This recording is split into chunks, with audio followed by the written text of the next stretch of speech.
Radio Rahim with Chris Eubank Jr. And I was just saying before the camera rolled, man, that I stayed here after the Joshua fight so that I could cover this fight. It feels like a full circle moment even for me. I remember when we first had our interviews some 6 years ago, I think. Wow.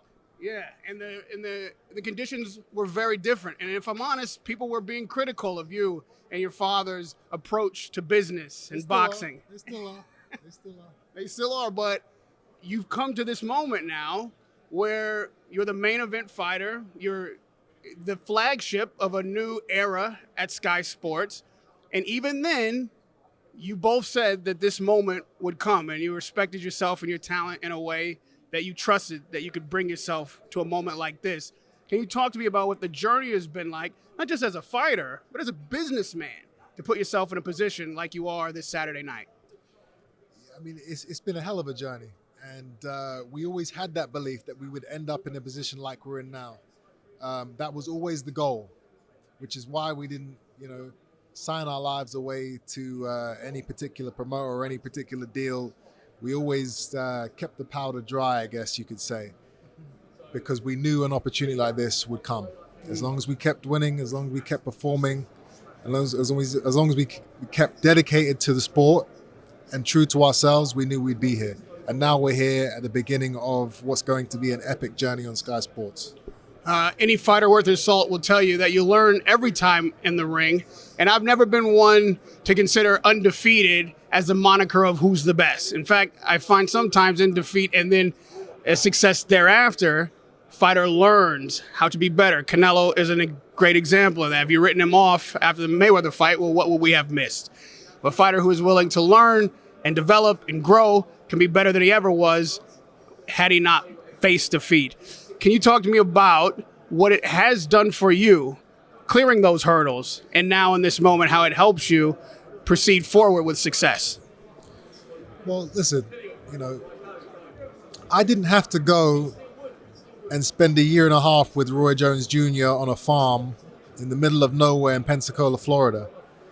I did that because I wanted to become better, because I still have that fire inside me. I still have that desire to improve. I don't think I know it all.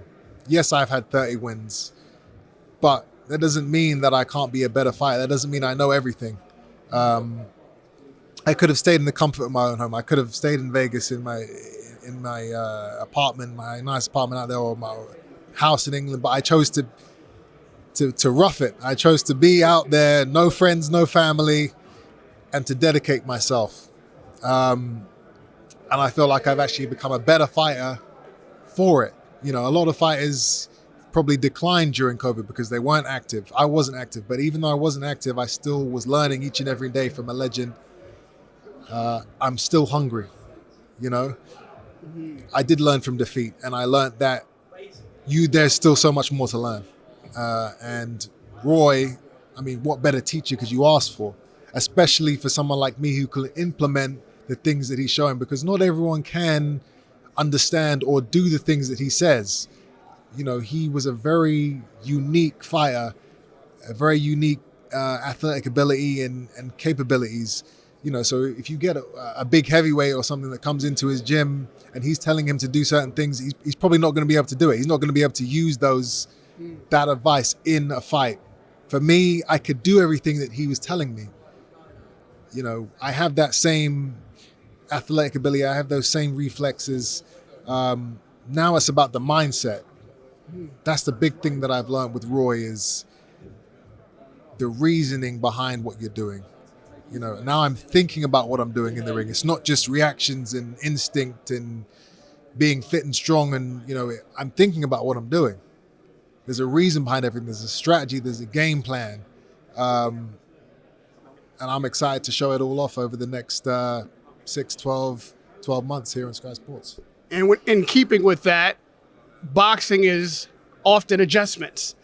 Whatever you come into the ring planning to do, sometimes you have to change strategies. And at a stage like this, on a moment as big as the one that you have Saturday night, they've already thrown you a curveball. 2 days out from today, you've gotten a new opponent, someone you've never heard of, someone you hadn't prepared for. Someone that's better than the opponent that I was going to face. Exactly. So how does that, if it does, change your strategy or mindset going into the fight this Saturday night? It definitely changes the strategy. He isn't the same fighter that I prepared for. 25 wins, only 2 losses. You know, he knows what he's doing. He was already in training for a fight, so he's fit. You know, he's in shape. He's on weight, and any man that's willing to fly over, with a week's notice to fight a man like me, he's a dangerous man in my opinion. Not a man to be taken lightly. I haven't actually seen a lot of him. I've seen a couple clips. I'm gonna go back tonight, really study the guy, sit down with Roy and figure out the best way to approach this fight. And it's crazy to say that with only a couple days to go, but that's the situation I'm in.